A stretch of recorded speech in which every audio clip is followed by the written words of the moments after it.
कराची जे commissioner शहर जी ॿिनि वधीक शाहराहनि ते चिंची रिक्शनि ते पाबंदी लागू करे छॾी आहे, जॾहिं त ली मार्केट बस अॾे जे ख़ात्मे जो पिणु हिदायत जारी कई वियूं आहिनि। कमिश्नर कराची सैयद हसन नकवी जी सदारत हेठि ट्रांसपोर्ट जे मसइलनि बाबति अहम इजलास थियो, जंहिं में केतिरा ई फ़ैसिला कया विया। कमिश्नर चयो त कोरंगी में मनमानी कंदड़ चिंची रिक्शा ड्राइवरनि ख़िलाफ़ केस दाख़िल कया वञनि, गैर कानूनी स्टापनि ऐं अॾनि ख़िलाफ़ सख़्त कार्रवाई कई वञे ऐं ट्रांसपोर्ट खाते खे पिणु वाज़िह हिदायतूं ॾिनियूं वयूं।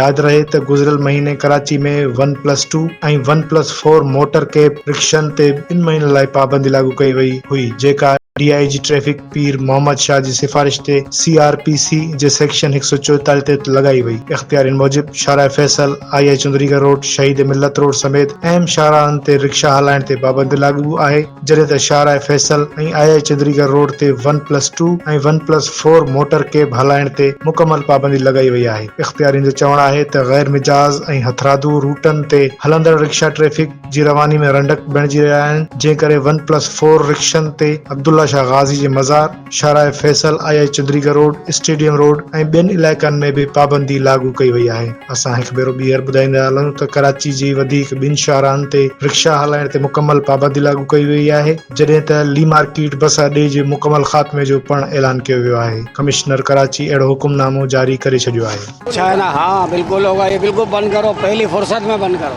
गंद खाना, ये शहर का गंद खाना। मैं तो चाहता हूँ बंद ही हो जाए। भाई उसको ऑल्टरनेट दे देना कुछ आवाम को, तो फिर ये फैसला सही है। अगर ऑल्टरनेट नहीं है तो फिर फैसला गलत है। पहले ऑल्टरनेट दे दें।